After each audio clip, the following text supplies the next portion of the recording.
Olá, boa tarde. Este é o programa O Sentido para a Sua Vida, da Federação Espírita do Estado de São Paulo. Hoje temos um convidado especial, Ademar José Gevaerd, que vai passear entre os mundos, entre as estrelas, entre a vida nos outros planetas. E que deu também um depoimento emocionante da sua própria vida. Nós teremos a pintura mediúnica com Maria de Lourdes Bassalo. Vamos nesse instante para o outro lado do nosso estúdio e vamos iniciando assim este programa.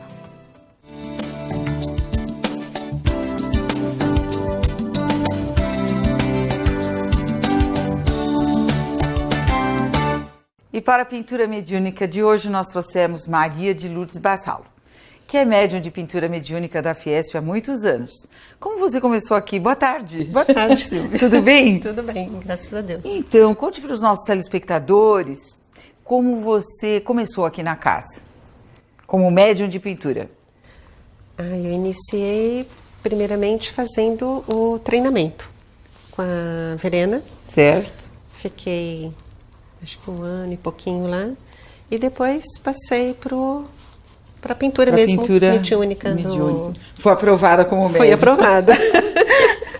Aqui tem que passar por uma triagem mesmo, tem né? que fazer Realmente. um treinamento. E você também tem outros trabalhos na casa, não é? Sim. Você já trabalhou em umas outras áreas, não é? Exato. Já trabalhei na infância, saí... É uma ótima educadora da infância.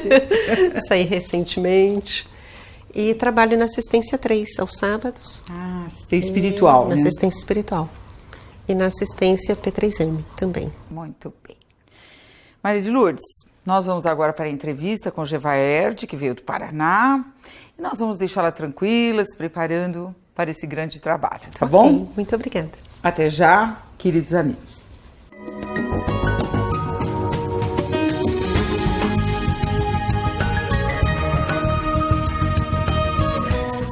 Como prometido a vocês, estamos aqui com Ademar José Gevaerd, um dos maiores ufólogos do mundo, que veio nos inteirar das novidades da ufologia. Tudo bem, Gevaerd? Tudo bem, Silvia. Obrigado mais uma vez pelo convite. Eu quero te dizer que eu me sinto muito bem aqui na sede da FESP e eu me sinto muito bem no teu programa. Eu quero dar um abraço aos nossos telespectadores.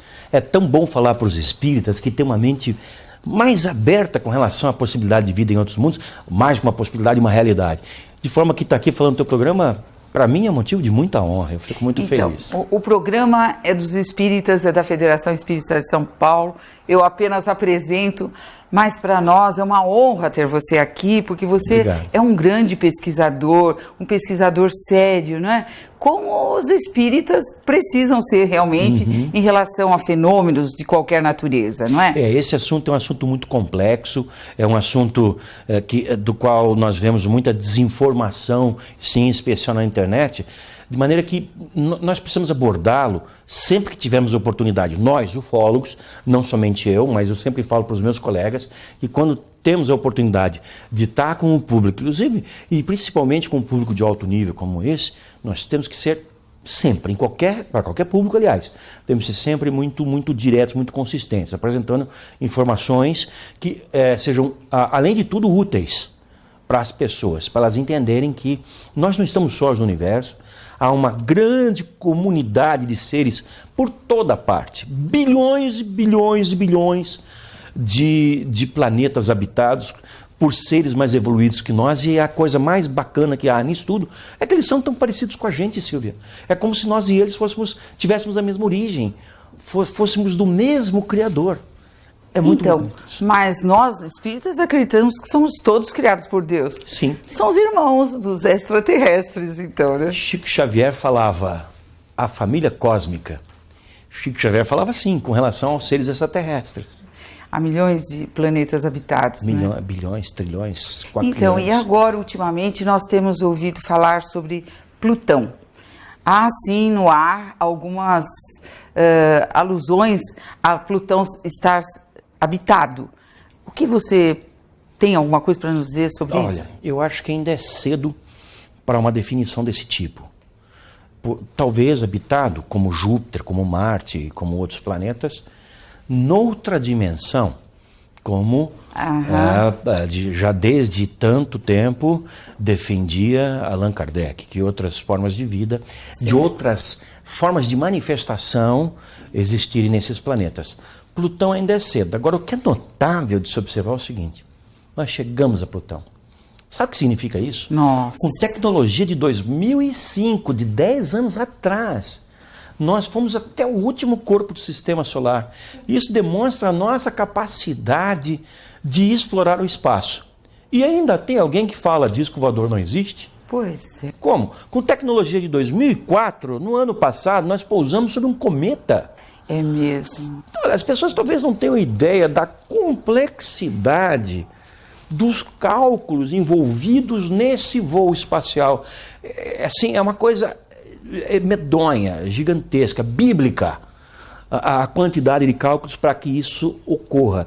E o fato de nós termos chegado a esses dois corpos, e hoje estarmos fazendo uma exploração tão intensa da Lua e principalmente de Marte, é auspicioso, porque mostra que, pelo menos nesse sistema estelar, de tantos e tantos que existem por aí, há uma raça que está aqui no terceiro planeta, a terceira rocha, a partir do Sol, que está fazendo uma prospecção, uma exploração.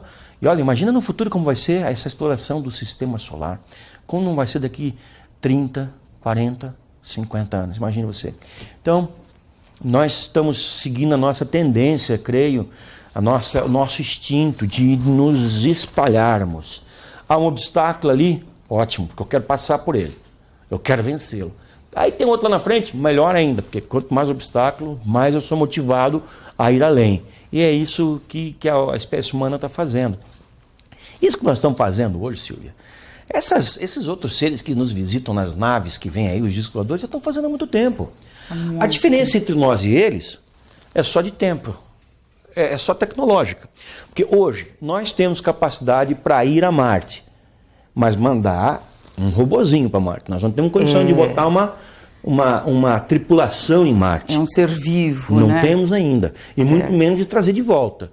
Tanto que esses projetos que estão surgindo aí, tipo Mars One, por exemplo, que as pessoas estão se voluntariando para ir, é para ir e não voltar. Elas sabem que elas não podem voltar, não tem tecnologia nem sequer para levar o ser humano até lá, muito menos para voltar. Trazer de Mas volta. hoje nós não temos. E daqui 20 anos, daqui 100 anos? E esses seres que nos visitam, eles já passaram por esse estágio. Nos planetas em que vivem, rodeando as estrelas, que são as emissoras de energia para os seus sistemas estelares, eles começaram da mesma forma que nós, explorando os planetas ao redor, os satélites ao redor, até que um dia eles conseguiram sair do sistema estelar deles e ir até um próximo. E até outro, e até outro, e até outro. Conforme a evolução foi chegando para eles, eles começaram a ir mais longe, com mais eficiência, mais rapidez e mais segurança. Então hoje, quando nós olhamos para o céu e vemos discos voadores, que eram aqueles que lá, o Erikson von Däniken falava, será que eram os deuses astronautas? Porque desde os deuses da antiguidade nós estamos sendo visitados, aqueles antigos deuses, entre aspas, que não nada mais é do que extraterrestres. Desde então, nós sabemos que existem civilizações mais avançadas, que estão há muito tempo na nossa frente. Há algumas com as quais nós até não teríamos condição de ter contato, Silvio, porque as distâncias tecnológicas de evolução entre nós e eles são muito grandes. Então não teríamos condição de ter contato. Então, agora tem uma pergunta aqui sobre uma coisa interessante. Por que a ufologia não é considerada uma ciência oficialmente? E eu acho que nunca vai ser. É mesmo? Eu vou dizer, eu não lamento muito isso, não.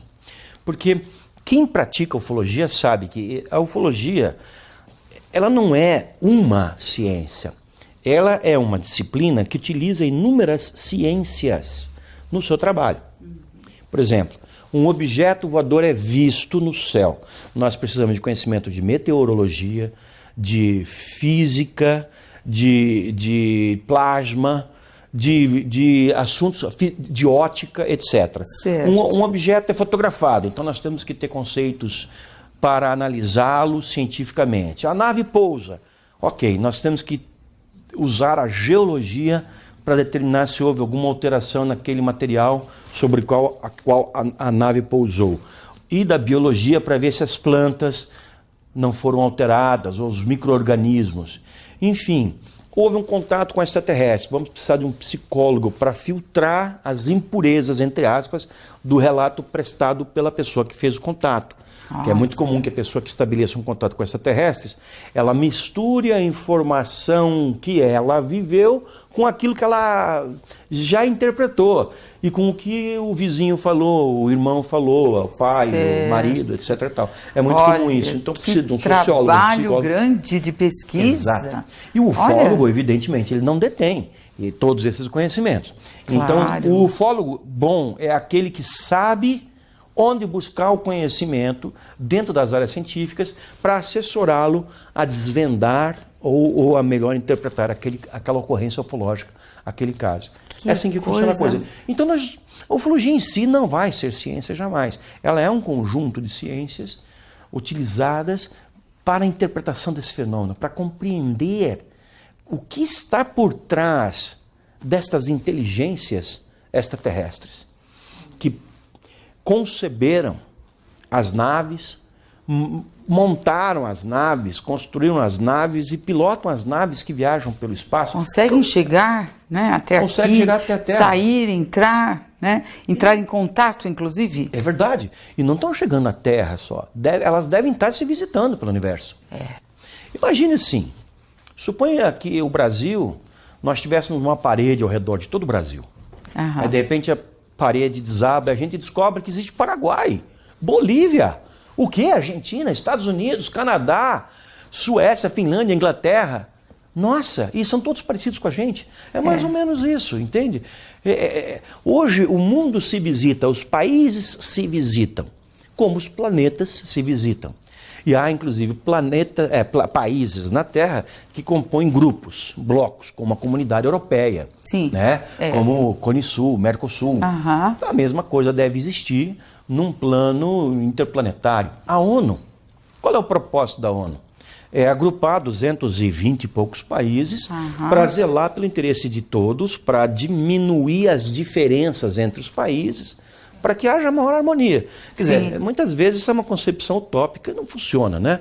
Mas tudo bem, eu acho que é melhor ter do que não ter. Sim. Funciona até um certo ponto. Então, se nós, que somos uma espécie ainda assim, relativamente atrasada, já tivemos a concepção de que nós precisamos nos unir, nos globalizar, diminuir as nossas diferenças e romper as barreiras, é evidente que outras civilizações mais avançadas devem ter feito isso num plano cósmico. Então, até um tempo atrás, quando eu ouvi algum ufólogo falar assim, a Confederação dos Planetas, eu falava assim, Confederação dos Planetas. Hoje eu tenho outra ideia. Eu não sei se confederação, união, clube, sei lá o quê, mas tem que haver lá fora um grupamento de planetas. E isso talvez seja ilimitado, talvez esteja até várias.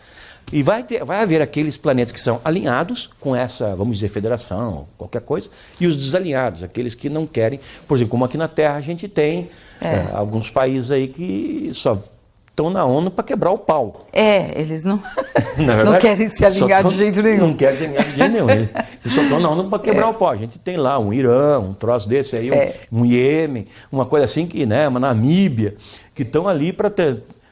O objetivo, enfim, é diminuir a diferença. Muito lindo, né? A gente pensa em evolução, né? Tudo aquilo que a gente aprende que precisamos evoluir mesmo, né? Através da fraternidade, por que não dizer, né? No caso. Sim, a fraternidade. Esses seres, eles se dividem assim, sob a ótica humana, porque é a única que nós conhecemos, não conhecemos nenhuma outra.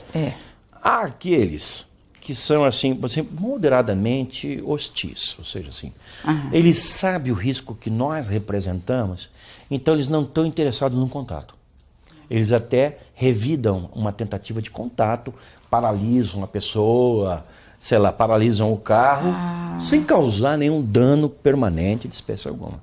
Então é uma pontinha do espectro. Na outra pontinha tem aqueles que são moderadamente amigáveis. Eles não são assim de vir dar abraço na gente, mas eles também não são inimigos, eles também não têm preocupação em ter contato conosco. São aqueles seres que, vamos dizer assim, se eles puderem ajudar, eles vão ajudar, mas não vão atrapalhar.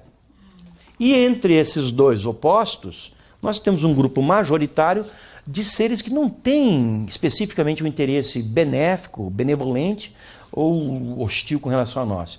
Uma coisa simplesmente natural. Eu acho que quando nós começarmos a frequentar o espaço e formos a outros mundos, nós vamos ter, com relação aos mundos que nós encontrarmos, variados interesses. E com relação a eles, diversos objetivos. Vai haver aquele mundo que a gente vai falar assim, esse mundo não é muito interessante para a gente pesquisar. Está tudo bem, acontecendo tudo legalzinho aí, mas tudo bem, vamos para outros mundos. Quer dizer, a gente vai ter a possibilidade de navegar em naves que vão nos levar a lugares assim extremamente longe daqui, nos rincões da galáxia, quem sabe até em outras galáxias, e vamos encontrar todo tipo de civilização. E certamente nós vamos encontrar aquela assim que fala, pô, essa é uma civilização bacana de a gente ver como é que funciona. Pois é. Talvez a gente encontre até uma espécie de uma sósia da Terra, um planeta assim muito parecido com a Terra, num estágio, vamos dizer assim, de 300 anos atrás de que estamos hoje, lá na constelação de Lira, sei lá, alguma coisa desse tipo. Então vai ser interessante, sob o ponto de vista sociológico, nós nos aproximarmos e, quem sabe, considerando o fato de que esses seres são tão semelhantes a nós semelhantes a eles, nós podemos passar despercebidos naquela sociedade. Tá? Nós podemos passar despercebidos naquela sociedade, porque nós temos o mesmo tipo físico, mesma cor de pele, mesmo jeito de cabelo, mesmos olhos, pescoço, 2 braços, 2 pernas, etc. Por isso que eu digo para você, por isso que eu acredito que eles agora estão você aqui. dizendo isso, Gevaerd, mas não é o que nós vemos nas fotos, assim, eles não são tão semelhantes. Esses seres que nós vemos aí na mídia de extraterrestres são olhos grandes, são diferentes. Sim. Olha, por quê? O cinema retrata os extraterrestres de uma maneira muito sensacionalista. Você pega, por exemplo, um filme como Independence Day. Os seres, os ETs, tinham tentáculos. Eram uns bichos, assim, lambrequentos, assim, soltando líquido para tudo que é lado. Eles não são assim. Não são assim. Não. Isso acho muito importante de você esclarecer para os nossos telespectadores. Não, os seres extraterrestres são muito mais parecidos conosco do que nós podemos imaginar.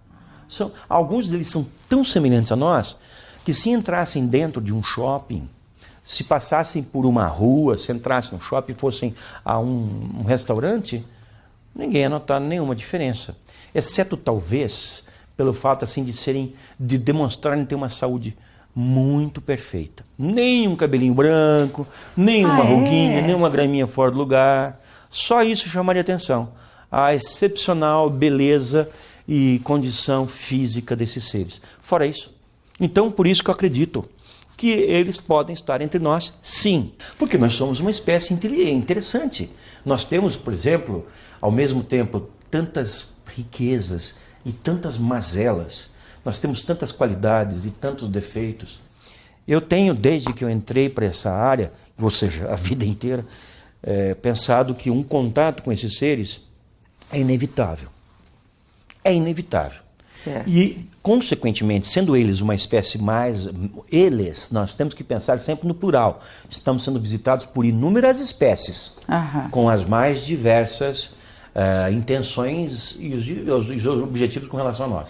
Aquelas que estão num processo de aproximação e que, num determinado momento, vão estabelecer um contato conosco, com essas que eu gasto mais o meu pensamento, o meu raciocínio, em torno de achar assim, cenários que, no primeiro momento, ele vai ser traumático, Silvia. Não tenha dúvida disso. Não tenha dúvida.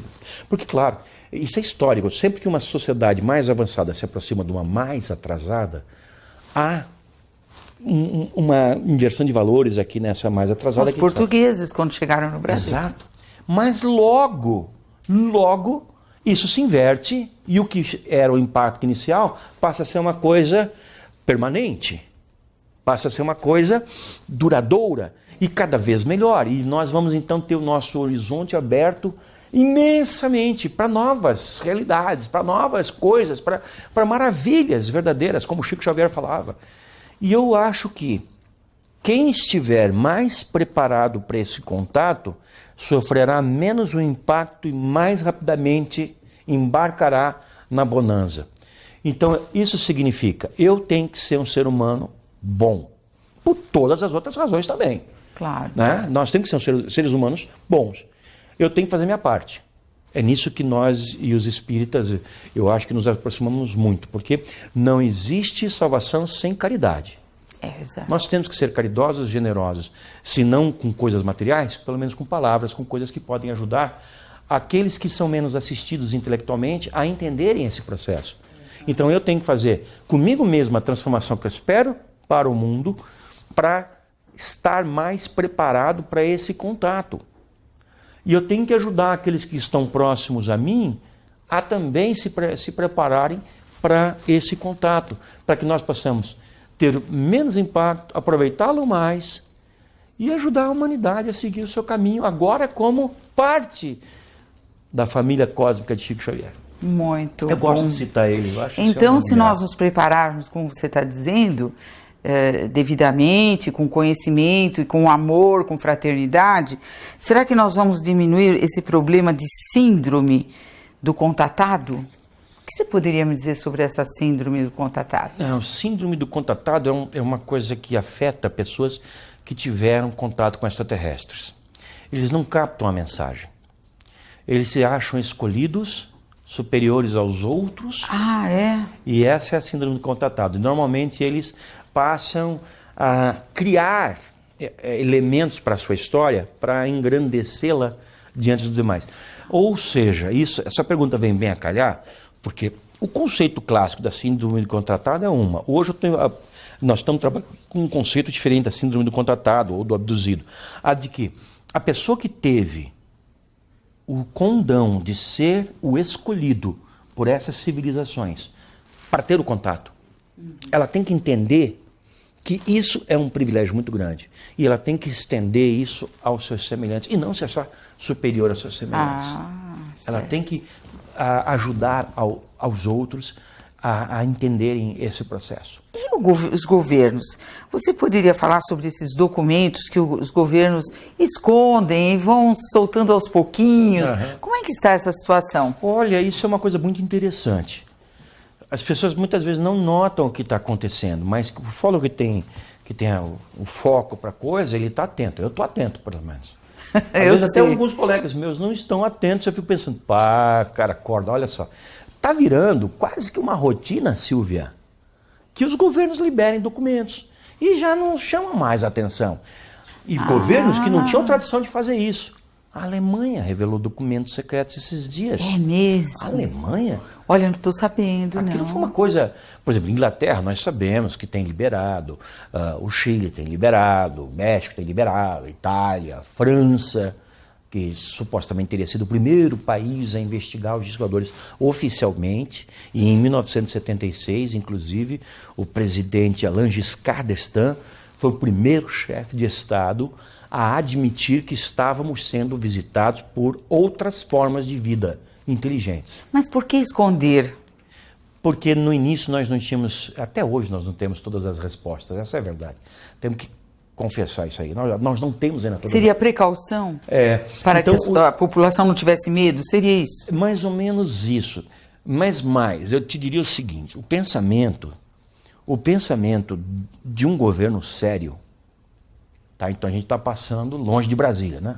Sim. O pensamento de um governo sério, o pensamento de militares em geral, aquilo que nós não conhecemos e não controlamos, é melhor nós não tratarmos desse assunto. Então, é assim que pensam os militares. Isso quem me falou, inclusive, foi Isso é precaução, então? Não, eles não têm as respostas. Então, por exemplo, o brigadeiro José Carlos Pereira, no Brasil, que foi o comandante do CONDABRA, o Comando Brasileiro de Defesa Aeroespacial, um dos militares mais respeitados do Brasil. Ele me deu uma entrevista uma vez, e ele sim, é um homem de extrema coragem, é um homem lúcido, respeitado por distintos presidentes, e ele fala: Gevaer, nós não temos as respostas. Nós temos algumas respostas, mas não temos todas as respostas. Por isso que se nós falarmos abertamente sobre esse assunto, a população vai perguntar, a imprensa vai perguntar, e o que nós vamos dizer? Nós vamos dizer que, infelizmente, nós ainda estamos procurando as respostas. Então, isso é uma posição muito sóbria, e eu acho que deve ser respeitada. E nós temos aparelhos, você acho que é a melhor pessoa para responder isso, nós temos aparelhos que captam a entrada de OVNIs na Terra? Temos. Nós Olha. temos uma rede de satélites ao redor do mundo que foi construída já, vem sendo construída gradualmente, era conhecido como Guerra nas Estrelas. É um projeto que foi proposto pelo presidente norte-americano, Ronald Reagan, ao presidente russo naquela ocasião. Ou seja, o Guerra nas Estrelas, como foi chamado, essa iniciativa de instalar satélites em torno da Terra, não tinha o objetivo de defender o território americano do território russo, ou seja, os americanos dos russos e vice-versa. Tanto que o Ronald Reagan foi à Rússia, acho que era Gorbachev, se não me engano, naquela época, o colega dele, propor que construíssem juntos. Porque o temor, e é nisso que eu discordo da iniciativa, o temor é de que nós viéssemos a ser invadidos por uma outra forma de vida mais inteligente proveniente de fora da Terra. O que acontece? Esses extraterrestres, esses discos voadores, inúmeras vezes. E isso vem sendo contado pelos próprios oficiais que passaram por essas experiências. As naves passam sobre os campos de lançamento de mísseis e os mísseis pifam. Ou então, quando tem um teste de míssil, um UFO acompanha, derruba o míssil, para mostrar a sua superioridade. E intenção. Também. E mostrar, olha aqui, ó, não vão brincar com esse negócio de energia nuclear, que isso aí, vocês vão se queimar com esse fogo. É mais ou menos isso, é como irmãos mais velhos vindo até aqui falar, não mexe com fogo, porque você vai sair queimado. E a arma que nós temos hoje é a arma de fusão atômica. É a arma de fusão. Antes era fissão. Quando nós começamos com essa brincadeira nuclear, quer dizer, brincadeira de mau gosto, lá com as bombas de Nagasaki e Hiroshima, era fissão. Nós pegávamos átomos pesados, como de urânio e plutônio, e dividíamos os seus núcleos em átomos menores, gerando uma excepcional quantidade de energia. Hoje, esse processo já há muito tempo, há 30 anos, serve de espoleta ou estopim para deflagrar um processo diferente, que é o de fusão de átomos menores para átomos maiores, átomos de hidrogênio para átomos de hélio, que libera uma energia 100 vezes maior. Essa energia, Silvia, é a energia que move o universo. É a energia que faz o Sol nos aquecer. O Sol é uma bomba de fusão nuclear constante, que está aí há bilhões de anos. Todas as estrelas são isso. Então, quando nós começamos a manusear esse tipo de energia, nós passamos a brincar com a energia que movimenta o universo. Isso é extremamente perigoso. Eu estou aqui embevecida com a sua aula maravilhosa, creio que os telespectadores a mesma coisa, mas só um minutinho, nós voltamos já já, vamos fazer um pequeno intervalo.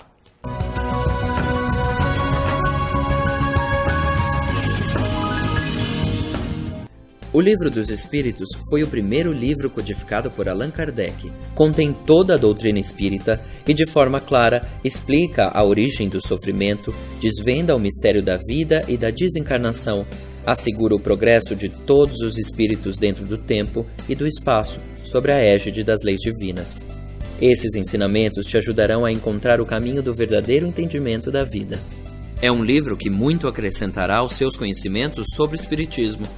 À venda na livraria da Sede Central, Rua Maria Paula, 140, ou pelo telefone 3115-5544, ramal 204.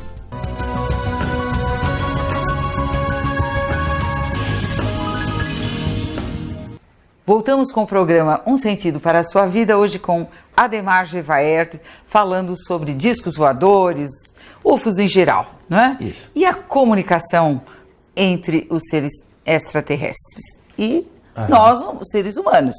Aqui eu tenho uma pergunta de como eles se comunicariam conosco. Qual a linguagem que eles utilizariam? Já vem ocorrendo contatos constantemente entre nós e eles, em muitos casos, abduções, situações em que pessoas são levadas para bordo de naves. O que elas contam nesses casos e nos outros em que há mero contato, é de que em 90% das ocorrências, esses seres se comunicam conosco mentalmente, telepaticamente. Ou a seja, linguagem do pensamento. a linguagem do pensamento, o que transpõe qualquer barreira. Certo. Mas de uma maneira muito dinâmica, Silvia. É assim, por exemplo, você é extraterrestre, eu sou terrestre. Você fala português. Eu falo português. E eu a linguagem lá do meu planeta. E você fala a linguagem do teu planeta. Como é que fica? Se você está aqui, é muito provável que você tenha estudado a nossa linguagem, mas você não precisa dela. Então, você simplesmente capta o que eu vou perguntar. Eu estou pensando em formular uma pergunta. Eu nem chego a formular a pergunta, eu só penso em formular e você já me manda a resposta. E eu já digiro a sua resposta e mando uma pergunta, ou só digiro e já penso na pergunta e você já me manda a resposta. Então é uma coisa muito dinâmica.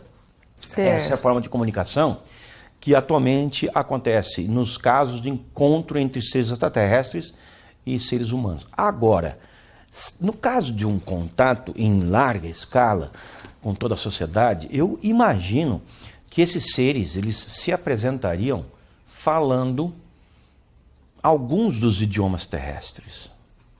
Alguns, pelo menos. Porque se esse contato verdadeiramente acontecer, como nós esperamos que aconteça, os seres contatantes, eles devem se preparar para esse contato tanto quanto nós vamos ter que nos preparar para ele. E esses seres contatantes vão ter que conhecer pelo menos os idiomas principais. De que, por exemplo, o cenário de um contato definitivo com esses seres, eu acho que quando se fala isso, se perguntar agora para 100 telespectadores, os 100 vão dizer, olha, eu imagino que as naves vão chegar, vão se posicionar sobre as áreas mais populosas do planeta, sobre as principais cidades, até que haja o contato. Esse é o cenário que a gente tem. Mas será que vai ser assim, Silvia? Pode ser que seja parte, sim, mas eu acredito que uma outra coisa está acontecendo há bastante tempo. Você, como espírita, estudiosa, que conhece tão bem essa nossa espécie, você já reparou como as crianças que estão vindo cada dia mais preparadas? Com certeza. Esses serizinhos, geração após geração, de umas décadas para cá, eles já vêm com as respostas. Eles são pessoas que estão ensinando os seus pais e as suas comunidades a tratar melhor o ser humano, a tratar melhor o planeta, a tratar melhor... De onde vem essa informação? Claro. Da outra encarnação. Ou de outro planeta que tenham vivido. Estão sendo preparados. Essas novas gerações estão sendo preparadas para formularem a mudança ou o contato não somente de fora para dentro, mas também de dentro para fora. Vamos falar de Chico Xavier? Vamos falar de Chico Xavier. Vamos falar de Chico Xavier. Eu sei que você adora, você é espírita também. Então, Chico Xavier já recebeu mensagens de seres de outros planetas? Eu acho que Chico Xavier era de outro planeta. Você já acha que ele é de outro planeta? Eu acho que ele é de outro planeta. Ele tinha uma banda larga, uma internet banda larga com os caras do andar de cima. Ele recebia o tempo todo o contato de outras entidades. E eu tenho a impressão de que algumas das obras que ele canalizou, que ele psicografou, essas entidades eram extraplanetárias. Hoje, esse é um fenômeno que está acontecendo em muitos centros espíritas, por aí. Entidades extraplanetárias sendo recebidas, incorporando.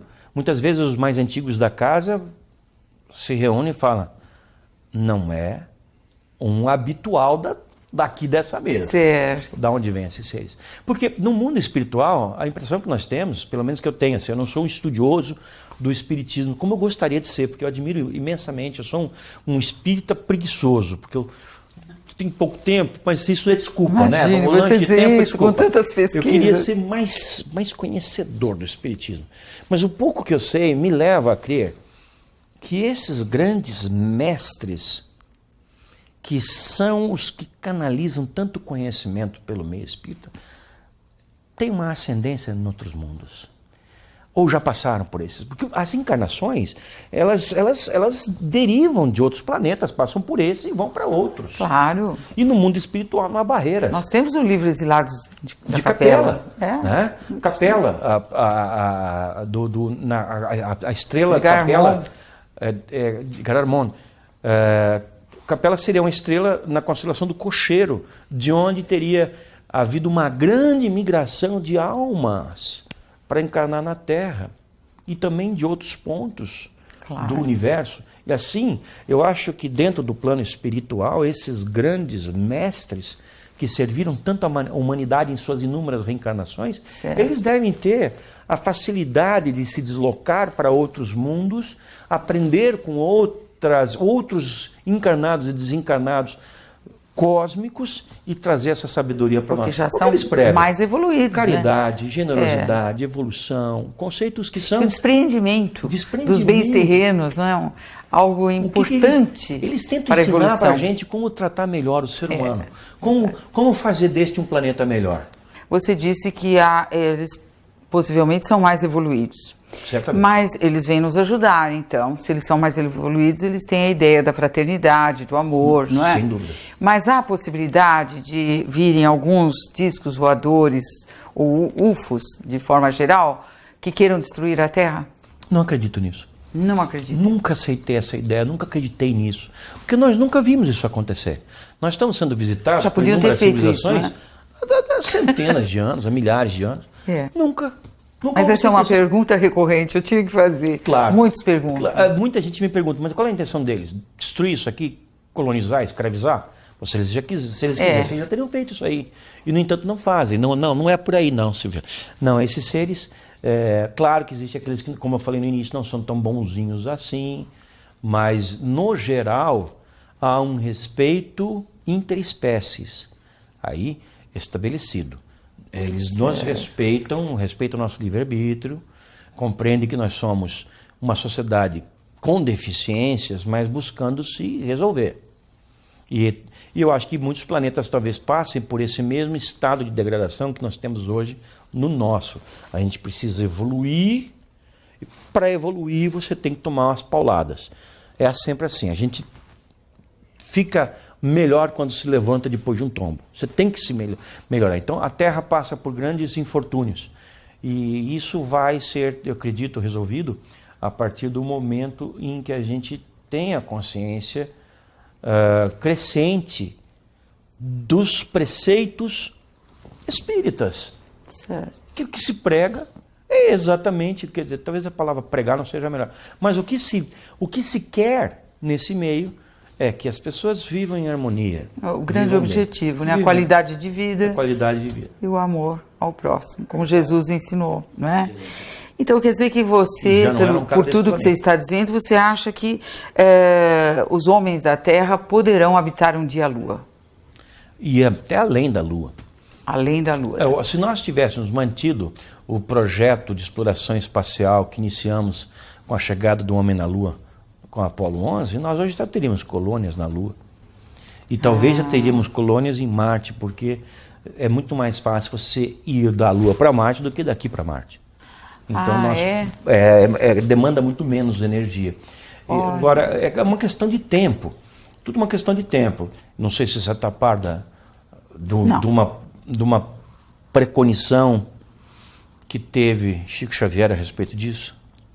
Você poderia nos dizer. Com certeza. Eu achei esse um assunto muito bom no momento. As pessoas podem ir à internet e procurar o programa Data Limite segundo Chico Xavier. Que vão ver lá um conjunto de entrevistas que foram gravadas no ano passado. Inclusive com o nosso querido Divaldo Franco também. Divaldo Pereira Franco, eu estou lá, o Geraldo Lemos, o ministro do Canadá, de Defesa do Canadá, que é um homem muito esclarecido. Várias pessoas foram entrevistadas para esse programa para fazer a interpretação desta informação. E a informação é a seguinte: Chico Xavier, nos anos 70 para 80, ele revelou ter tido antes disso uma visão, uma preconição do futuro. Mas antes ele presenciou e descreveu ao Geraldo Lemos Filho o que ele vira. E ele vira o seguinte: ele se encontrou dentro de um ambiente muito grande, com várias raças extraterrestres que discutiam entre si a chegada do homem à Lua, em julho de 1969. Eles discutiam, o homem chegou à Lua. Nós estamos observando a humanidade faz tempo, mas os homens finalmente colocaram os pés na lua e agora nós temos que tomar uma atitude com relação a eles, porque afinal de contas eles estão dominando o voo espacial. Chico Xavier falou mais ou menos isso. E ele disse o seguinte, que dentre as deliberações daquele grupo de seres, que o Chico chamou de família cósmica, a família cósmica ali reunida, ele falou que entre as deliberações foi dito que seria dado um prazo à Terra de 50 anos, durante o qual ela seria observada, a sociedade planetária seria observada. Se nós chegarmos ao final desses 50 anos sem nos autodestruirmos por meios nucleares... Se por acaso nós chegarmos ao final desse período sem Depende de nós. Depende de nós. Se nós não provocarmos uma guerra nuclear, então nós iríamos conhecer maravilhas que esses seres já conhecem. Ora, nós fomos para a Lua em julho de 1969. 50 anos depois, será julho de 2019. Então, nós estamos a menos de 4 anos. É mesmo. Há menos de 4 anos de saber se isso é verdade. Até agora nós não nos autodestruímos por meios nucleares. Mas nós pensamos hoje, a sociedade planetária hoje é melhor do que era em 1969? Ou é pior? Será que nós vamos passar nesse teste? Porque nós temos coisas acontecendo recorrentemente no mundo que nos qualificariam como uma espécie muito atrasada. As barbáries, as guerras que ainda acontecem, em que as pessoas se matam porque elas acreditam em deuses diferentes. O meu Deus é diferente do teu Deus, o teu Deus é diferente. Então nós não podemos conviver, e mais que isso, nós temos que nos matar.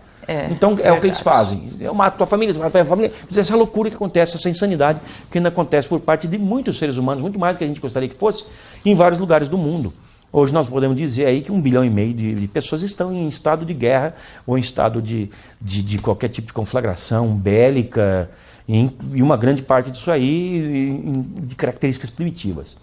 Então, se isso não for levado em consideração, quer dizer, se for levado em consideração apenas uma autodestruição nuclear, talvez a gente passe no teste. Não quer dizer que no dia 20 de julho de 2019, quando nós completaremos 50 anos da chegada do homem na Lua, os ETs vão chegar. Significa que a partir daquele momento, gradualmente, nós iríamos ter acesso aos segredos. Nós iríamos ver a revelação da existência de vida extraterrestre. Você já imaginou nisso? Né? Veja bem, Chico Xavier errou alguma coisa, Silvia? Até agora não. Nada. Não. Tudo que ele previu, tudo que ele falou, foi um homem, já foi considerado o maior dos brasileiros, foi um homem que publicou tantos livros, milhões de exemplares, nunca se beneficiou de um único centavo. Deu o maior exemplo. O maior espírito que nós temos, né? Imagina, um homem puro, um homem simples, que doa a sua vida a multidões, ajudou tantas pessoas. Meu Deus, ajudou tantas pessoas. E esse camarada, com todas essas qualidades, fala isso. Olha a responsabilidade que ele atrai para si. Ele nunca foi um homem de fugir de responsabilidades. Ele encarou as maiores e acertou todas. Então, se ele estiver certo, e olha, nós não temos nenhum motivo sequer para não aceitar que isso seja uma possibilidade real. Se ele estar certo, a partir daqui 4 anos nós vamos conhecer alguns segredos. Isso, se no entendimento da família cósmica, apesar da gente não ter se autodestruído nesse período de 50 anos por meios nucleares, a gente sobreviveu a outros tipos de maluquices, né? Nós precisamos amadurecer para chegar a essa condição. Precisa melhorar. A espécie precisa melhorar, sim. Então, esse é um programa Um Sentido para a Sua Vida, justamente, né? Para dar um sentido, entendendo toda a codificação, a terceira revelação divina, para que a gente possa realmente chegar nesse ponto, né? Uhum. Então, agora, nós estamos falando, né, de extraterrestres, de outros planetas. Eu vou tocar num assunto que você me permitiu, né? Vamos pôr os pezinhos no nosso chão, na nossa vidinha, né? Na nossa vidinha do dia a dia. Todos nós nascemos numa família, nós constituímos uma família, e a gente soube, através das redes sociais, que você não perdeu, não é? Mas o pessoal chama assim, a sua filha desencarnou. Uma filha de 18 anos, linda, maravilhosa e que nós sabemos era o teu braço direito nessas pesquisas ufológicas, na revista e tudo mais. Gevaert, como você se sentiu? O que mudou para você com este episódio? Silvia, foi um choque brutal. Aquelas pessoas que estão nos assistindo, que passaram por isso, só elas têm ideia. Eu não imaginava que existia uma dor desse jeito. Eu não imaginava dor assim. Minha filha Daniela era meu braço direito na revista UFO. Foi ela quem endireitou a revista UFO. Administradora precoce, aos 21 anos, já pós-graduada. Assumiu a revista UFO e ficou até aos 28, quando ela desencarnou. Olha. Tragicamente, no dia 7 de março deste ano. Foi um golpe. No primeiro momento, eu fiquei com raiva de tudo. Viu? De tudo, de Deus, de tudo. Eu passei a não acreditar em mais nada. Foi um acidente de automóvel? Um acidente de automóvel fatal, em que ela faleceu com um namorado, com quem eu acredito que ela ia se casar, porque os dois se amavam. Era um casal muito bonito. Dava gosto de ver os dois juntos. Ele já era um filho para mim. Olha. Então, eu dependia muito da minha filha emocionalmente. Ela foi uma alma que veio a esse mundo para ajudar várias pessoas. E entre elas, eu acredito que o maior beneficiado desse trabalho que ela veio desenvolver aqui fui eu. A revista UFO andava mal das pernas, até que ela assumiu com 21 anos a gerência da UFO. Até então a gente já tinha quebrado 4 vezes. Ela ergueu a UFO, que era um trabalho que, apesar de ter 32 anos hoje, com 20 e poucos naquela época que ela assumiu, ainda era um projeto muito difícil de se tocar. E ela conseguiu erguer esse projeto, e durante esses 7 anos ela lutou comigo para transformar o meu sonho em realidade. E aí ela desencarnou, deixando esse buraco enorme no meu peito.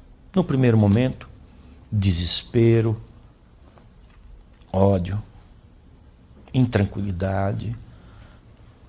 Eu enlouqueci. Eu achei que eu tivesse mais resistência, mas diante disso você... Eu acho importante essa sua humildade de revelar isso, não é? Que as pessoas às vezes sentem tudo isso, porque por mais que nós tenhamos preparo, por mais que nós acreditemos na vida, após a vida, é um momento nada disso consolou na hora. Representa uma perda, pelo menos por aquele momento, não é? Eu sempre tive a noção, claro, da reencarnação, eu sempre acreditei na existência e na eternidade do espírito, mas honestamente nada disso me ajudou nesse momento.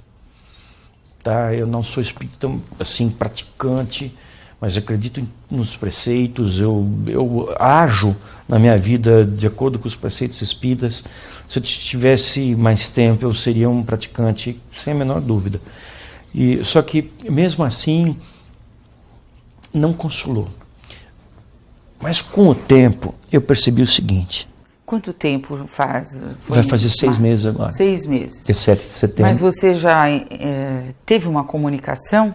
Nós dela recebemos como uma psicografia dela no Centro Espírito de Campo Grande. A mãe estava presente, o irmão estava presente, que eu moro em Curitiba. E essa psicografia foi muito marcante. Foram 5 páginas que foram recebidas por uma amiga que foi funcionária da revista UFO, a Fabiana, que é uma pessoa muito séria, uma espírita estudiosa do assunto, como é minha ex-mulher a Deise, uma estudiosa, fez inúmeros cursos de espiritismo, uma pessoa com uma força muito grande. A Fabiana se assustou quando viu que a Daniela queria se manifestar por meio dela. Ela falou: tem certeza, Dani? Tem certeza que você quer se manifestar através de mim? E ela começou a escrever. E tem algumas Você partes assim... Você reconheceu sua filha na psicografia? Reconheci minha filha na psicografia. A mãe dela também reconheceu, o irmão reconheceu. E tem uma parte linda na psicografia, que é assim, ela diz que, como foi um acidente de carro, ela diz que parece que apenas ela desmaiou, ela não sentiu nada. e quando ela acorda, ela está num hospital. Só que ela já entendeu logo de cara que não podia ser um hospital, porque eu não estava, a mãe dela não estava, nem o irmão não estava. E aí, de repente ela olha e vê a avó, a minha mãe, que desencarnou em 2001. E aí ela entende e fala, mas já, vó, já desencarnei, vó, eu tinha tanta coisa para fazer, olha, nossa, me arrepio. Eu tinha tanta coisa para fazer. Que prova que você teve. E a avó falou para ela, você vai fazer, só que de uma outra maneira. E no final da psicografia ela fala para a mãe, mãe, é tudo verdade. A vida continua do outro lado, mãe. Olha aí. Isso foi um presente de Deus para nós, para mim e para minha família. Sou muito grato por isso. Hoje eu entendo o seguinte, que a provação que eu passei pela perda da minha filha tem que me fortalecer por ela. Certo. Por ela, porque ela lutou todo o trabalho 7 dela não anos está da vida perdido, dela, 1/4 da vida dela terrena, Nossa. ela ajudou eu a realizar os meus sonhos. Eu não posso parar com nada, eu não posso desistir de nada, exatamente. eu não posso diminuir nada. Eu tenho que, superado o luto, fazer o melhor que eu puder para esclarecer as pessoas sobre esse assunto. É para isso que eu vim para esse planeta. Então, é aqui que ela está muito viva. Ela está muito entre viva. nós, com certeza, né? E nós desejamos, Gevaerd, que toda a sua família seja consolada por todos nós aqui da Federação, porque nós desejamos a você e toda a sua família um porvir maravilhoso, de paz, de serenidade e também de confiança em Deus, porque Deus não ia fazer isso conosco, não ia nos criar para nos destruir, não é? Não. Então nós somos realmente imortais e você está tendo uma prova. Isso um pouco melhor, né? É. Eu estou mais calmo.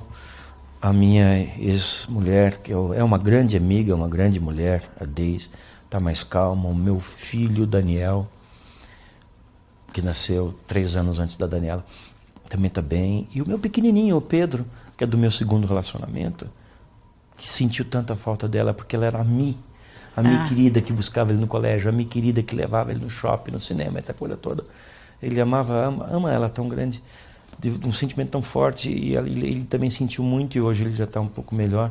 Enfim, nós vamos sobreviver a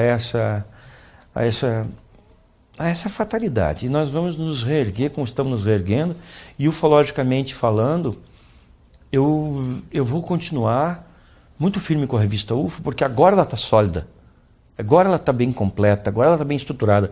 Nós estamos fazendo eventos para esclarecimento público sobre ufologia com 700, 800 pessoas. Olha, assim, nunca aconteceu isso. Grande. Então, eu só consegui fazer isso com a ajuda dela nesses últimos 7 anos. Mas ela com certeza vai continuar ela inspirando. Ela está pondo a mão dela ela em fez todo a o meu parte trabalho. de missão dela, ela cumpriu essa parte de missão de ajudar, de te ajudar, que ela veio com essa finalidade, não é? E ela vai continuar assim, porque pelos laços de amor, de amizade, com toda a família que ela sempre teve, né? Nós temos a certeza Era uma que pessoa todos serão felizes. Linda por dentro e por fora. Então. Quando nós fizemos uma homenagem para ela, nós fomos buscar muitas fotografias em todos os lados para compor essa homenagem. Sabe, nós não achamos nenhuma fotografia em que ela não estivesse rindo. Em todas as fotografias ela está rindo. Ela nunca teve um inimigo. Ela não havia ninguém que ela falava assim, não gosto muito dessa pessoa. Viu? Não tem. Além de você falar maravilhosamente sobre os UFOs, sobre todo o relacionamento planetário, você também nos deu um consolo muito grande, né, com esse seu depoimento maravilhoso de vida, né? Obrigado. Mostrar que você é um ser humano que está aqui, que tem família e que sofre como todos nós, como os nossos telespectadores que nos escrevem, que fazem tantas perguntas, né? E que muitas vezes, não é, também começam a não acreditar nesses momentos difíceis, que são provações, nós sabemos, né? Também dizem que não acreditam em mais nada, o que vai continuar tomando passe para quê e tudo mais, olha lá. Né? Um dia vem um esclarecimento, é preciso ter fé. Mandou lá de cima para a mãe, claro, para todos nós, mãe, é tudo verdade, a vida continua do lado de cá. Olha que lindo. Lindo. Lindo. Isso foi um presente que aconteceu num sábado de manhã e alegrou a gente demais. Olha que maravilha. Até nós estamos aqui todos emocionados, está difícil terminar esse seus filhos, acreditem, tentem contato com eles, porque esse contato é possível. É possível. É possível. Gevaert, muito obrigada. Não sabemos como agradecer. Silvia, eu que agradeço. Você deveria ficar uns 3 dias aqui para nós fazermos já umas 3 entrevistas. Eu fico. Que nós temos ainda muito assunto, né? Olha, eu te agradeço muito a todos vocês, essa oportunidade, pela segunda vez. É uma honra para mim, uma alegria. E eu saio daqui leve, como da última vez que eu entrei no prédio da FESP, fiquei aqui nessa sala dando essa entrevista, eu saio daqui leve. Que bom. Preparado porque que der e vier. Eu sei bom. que eu tenho amigos aqui. Isso é tão bom. Muito bom, graças a Deus. Nós temos muita proteção. Dr. Bezerra de Menezes é o nosso mentor, chefe da nossa casa aqui na espiritualidade. E eu tenho certeza que nos ajuda muito e vai ajudar também você e toda a sua família. Tá bom? Muito obrigada, Gevaert. Obrigado a todos. Obrigado, Nós vamos Silvia. para mais um intervalo, mas voltamos já já.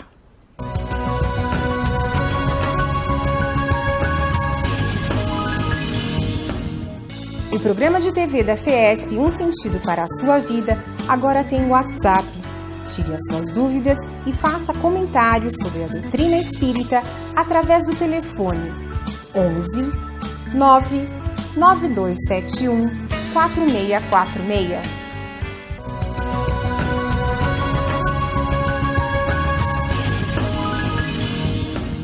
Enquanto entrevistávamos Gevaert, a Maria de Lourdes Bassalo, médium da pintura mediúnica da FESP, produziu essa lindíssima tela. Maria de Lourdes, como foi? Como aconteceu? Foi inspiração? Foi incorporação? De que maneira? Foi inspiração, Silvia. Ao iniciarmos a tela, me veio à mente 2 ensinamentos de Jesus. Para amar o próximo como a si mesmo e fazer aos outros o que gostaria que te fizessem. Aí eu iniciei a tela, né? Iniciamos. Aí quando terminou, fiquei observando a tela, aí veio assim, observa a tela. As flores, diferentes entre si, em cores, em tamanhos, e ocupando o mesmo espaço. Certo. Como assim, quisesse dizer, harmoniosamente. Diferente, mas harmonioso. E daí, eu, né, fiquei assim, falei assim, voltando, né? Eu falei, mas, ele falou assim, as flores representariam a gente, nós, seres humanos, que somos totalmente diferentes uns dos outros. Olha. Com evolução diferente, né? Em vários níveis de evolução, mas que, seguindo os ensinamentos de Jesus, principalmente esses 2, Certo. amando o próximo e fazendo a ele o que gostaria que fizesse para conosco, a gente viveria também e poderia viver tanto quanto em harmonia quanto o vaso que apareceu na tela. Então, Olha. fiquei assim, a gente para analisar, né? Somos tão diferentes uns dos outros, né, em todos os sentidos, mas é possível a gente viver em harmonia, respeitando o próximo e fazendo, né, seguindo os ensinamentos de Jesus, fazendo ao próximo o que gostaríamos que nos fizesse. Nossa, Então, foi essa explicação que me veio, né, do final da tela. Interessante, porque toda a nossa entrevista hoje girou em torno da harmonia realmente do universo, da Terra, dos seres que habitam a Terra para conseguir evoluir e chegar num ponto, né, de chegar nos outros planetas, né, pela evolução, pela educação e até de recebermos esses extraterrestres aqui no momento em que estivermos harmonizados, não é? Uma das telas mediúnicas da Maria de Lourdes está aqui retratada nesse livro Leis de Amor, das edições FESP. Maria de Lourdes, muito obrigada por tudo. Esteja conosco mais vezes, viu? Obrigada, estarei sim. Muito obrigada. Vamos assim encerrando o programa Um Sentido para a Sua Vida. Muito felizes com a sua audiência. Estaremos aqui na TV aberta às 12 horas na próxima sexta-feira. Até lá.